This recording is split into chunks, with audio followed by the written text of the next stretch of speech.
What's going on, everybody? It's SJG Perspective. I'm going to be doing some short 5-minute videos on this article I read from Zero Hedge that I think just lays out, it's pretty balanced and lays out in chronological order some of the conspiracy theories surrounding the coronavirus and some interesting information on it. So I'm going to do this as a series. I don't know what I'll label it yet, but this will be the series. This will be episode number 1, and I'm going to try to make them 5 minutes long. On everyone, as normal, please subscribe to me on DLive. Please subscribe at SJG Perspective, and then on Parler at SJG Perspective, and then I'll have my Discord link in the middle or down in the link down here. So let's jump right in here to the article I want to read. It says, who or what started the Wuhan epidemic? Who or what started the Wuhan coronavirus epidemic? That's actually what I meant to say. It says, on the condemnation of conspiracy theories as a device for protecting officialdom's lies, disinformation, and obfuscation. It says, the Wuhan coronavirus epidemic of 2019-2020 is moving many markers where life merges into death, where truth merges into lies. At age 34, Dr. Li Wenliang drew attention in Wuhan to these moving markers. The disease Dr. Li sought to warn against ended up taking his life as the epidemic gained fatal traction. Before going down himself in the line of duty, Dr. Li faced a harsh reprimand from representatives of the Chinese Communist Party. Dr. Li was accused of spreading rumors and illegally threatening the social order with his tweets and posts and personal interventions. Nevertheless, Dr. Li was soon vindicated in calling attention to the oncoming plague.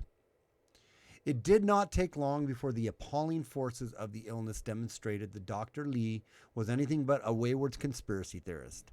Instead, the evidence proved him right, even as it proved his powerful detractors were both wrong and negligent in the face of a genuine menace.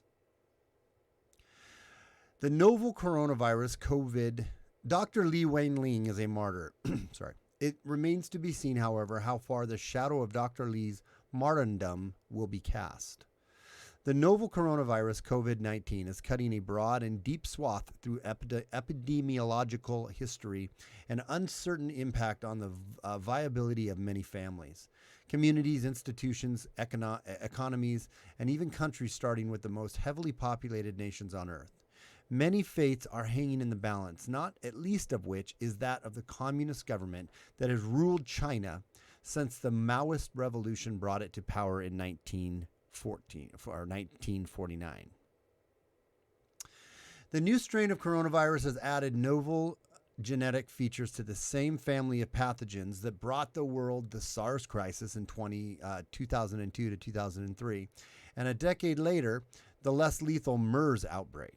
The novel coronavirus strain, COVID-19, is showing itself to be much more contagious and lethal than was SARS and MERS. Some have anticipated that if not dramatically countered, the Wuhan coronavirus epidemic could be headed in the direction of the Spanish flu outbreak of 1918. This prediction flows from the assessment of, for instance, Professor Gabriel Liu Ng, chair of the Public Health Medicine at Hong Kong University. Looking at the very fast rate of the COVID-19 spread from human to human through the air, Dr. Liu's challenge any residual sense of complacency. Sorry, I got to reread that. Human to human through the air, Dr. Liu challenged any residual sense of complacency. Get with it. That's basically what he's saying. It's no joke. He anticipated a possible 60% infection rate of the world's entire population, with deaths numbering in the many tens of millions. The so-called Spanish flu has set the bar for how severe and widespread a contagion plague can become. The pandemic of 1918 took more lives in 1 year than all deaths due to World War II. Now, on this point right here, I do want to say, yeah, that was in 1918, though. We do have much more, we have a way better sense of medical science, of medical practices, of cleanliness, of responsiveness. To the flip side, somebody could argue, and we have a whole bunch more people here, too. So, anyways, the Spanish flu of 1918 engendered more mortality in 1 year, not morality, mortality in 1 year than 4 peak years of the notorious Black Death bubonic plague that decimated Europe in the middle years of the 14th century. The worldwide pandemic of the 1918 affected over a quarter of all the people on Earth. About 65 million people died from that illness. News reports from the ground zero area of Wuhan coronavirus epidemic demonstrate that the effect of the viral infection cut far and wide.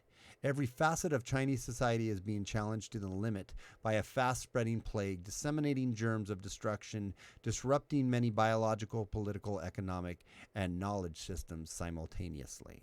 Okay, so I'm going to do this bite by bite. Like I said, about 5-minute videos, so you guys can kind of watch them when you want to and not have to feel like you have to watch through a whole one. So I'm going to pick up on this article on the next one. Until next time, please do come back for it. I don't know what I'll name it, but I'll name it when I name it, and you'll see what it's named.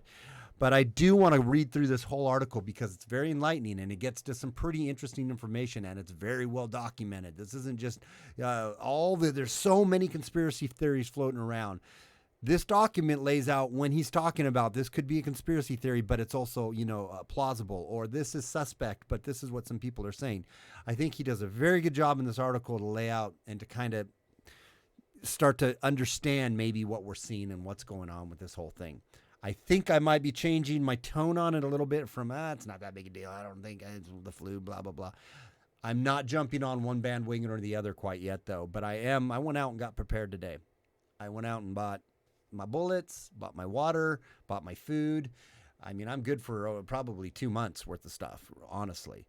So I got prepared, but I'm not freaking out yet. But I do think it's something we need to now be a little more open to the idea that something is funny with this, and we need to be awake on it.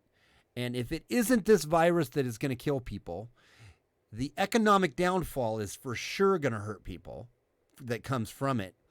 And what else is coming, or what are they trying to exploit? There's something fishy about this whole thing. And that's just kind of where I'm still working through this. And I'm not saying I have all the answers, but this article is really good. We're going to get back to it in the next episode. Until next time, it's SJG Perspective without fear or animus. Please come back and watch the next episode, and we'll see you then. Bye.